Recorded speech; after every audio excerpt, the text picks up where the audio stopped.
नमस्कार दोस्तों, welcome to the रोजाना ज्ञान चैनल। और अगर आपने हमारे चैनल को अभी तक सब्सक्राइब नहीं किया है तो इसे सब्सक्राइब कर लीजिए। वट सावित्री व्रत 2025 26 या 27 मई यानी सही तारीख, शुभ मुहूर्त, पूजा विधि। हिंदू शास्त्र में वट सावित्री व्रत सुहागन महिलाओं के लिए महत्वपूर्ण व्रत माना जाता है। पंचांग के अनुसार वट सावित्री व्रत हर साल ज्येष्ठ मास के कृष्ण पक्ष की अमावस्या तिथि को रखा जाता है। यह व्रत सुहागन महिलाएं अखंड सौभाग्य व संतान प्राप्ति की मनोकामना से रखती हैं। इस दिन वट वृक्ष और सावित्री सत्यवान की पूजा की जाती है। मान्यता है कि ज्येष्ठ मास के कृष्ण पक्ष की अमावस्या तिथि को ही सावित्री ने यमराज से अपने पति सत्यवान के प्राण बचाए थे। इसीलिए यह व्रत विवाहित महिलाओं द्वारा अपने पति की लंबी आयु और सुखी जीवन के लिए किया जाता है। आइए जानते हैं इस वीडियो में साल 2025 में ज्येष्ठ मास के कृष्ण पक्ष में रखा जाने वाला वट सावित्री व्रत कब है। पूजा का शुभ मुहूर्त, पूजा सामग्री और वट सावित्री पूजा विधि, अमावस्या तिथि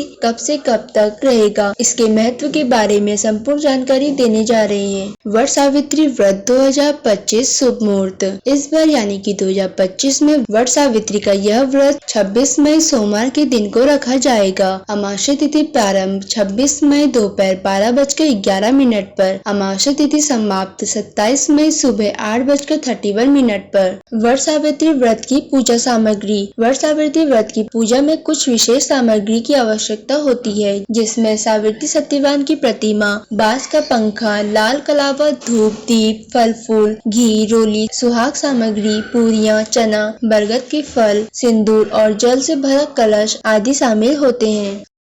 वट सावित्री पूजा विधि। वट सावित्री के दिन सबसे पहले आप सूर्योदय से पहले स्नान करें। उसके बाद आप अपना श्रृंगार कर व्रत का संकल्प लें। उसके बाद आप पूजा स्थान को अच्छी तरह से साफ कर धूप दीप जलाकर सभी पूजन सामग्री एकत्रित करें। अब एक बांस की कटोरी में 7 तरह के अनाज और दूसरी कटोरी में देवी सावित्री सत्यवान की प्रतिमा रखें। अब वट वृक्ष के नीचे सावित्री सत्यवान की प्रतिमा रखकर सबसे पहले वट वृक्ष पर जल चढ़ाकर कुमकुम, अक्षत, रोली, पूरियां और बरगद का फल आदि अर्पित करें।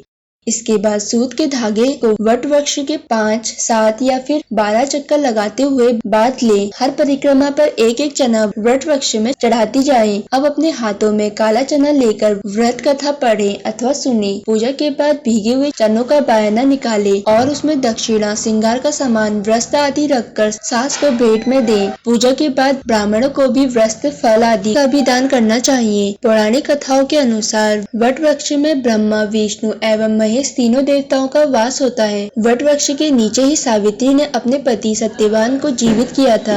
इसीलिए इस दिन वट वृक्ष के नीचे बैठकर पूजन और व्रत कथा सुनने से सभी मनोकामनाएं पूरी होती हैं। वट सावित्री का महत्व। शास्त्रों के अनुसार वट सावित्री का व्रत रखने से पति पत्नी के बीच आपसी प्रेम बढ़ता है और वैवाहिक जीवन में मधुरता आती है। सुहागन महिलाएं अगर वट सावित्री व्रत रखकर बरगद के वृक्ष की पूजा करती हैं, तो उन्हें अखंड सौभाग्य का फल प्राप्त होता है और साथ ही उनके सभी कष्ट दूर होते हैं। वट वृक्ष में कई रोगों का नाश करने की क्षमता होती है, इसीलिए इस दिन वट वृक्ष की पूजा का विशेष महत्व माना जाता है। तो दोस्तों, अगर आपको ये सारी जानकारी पसंद आई हो तो हमारे चैनल को लाइक, सब्सक्राइब और शेयर करना ना भूलें। और अगर आप हमारे चैनल पे नए हैं तो हमारे चैनल रोजाना ज्ञान को सब्सक्राइब करके बेल आइकन पे क्लिक जरूर करें।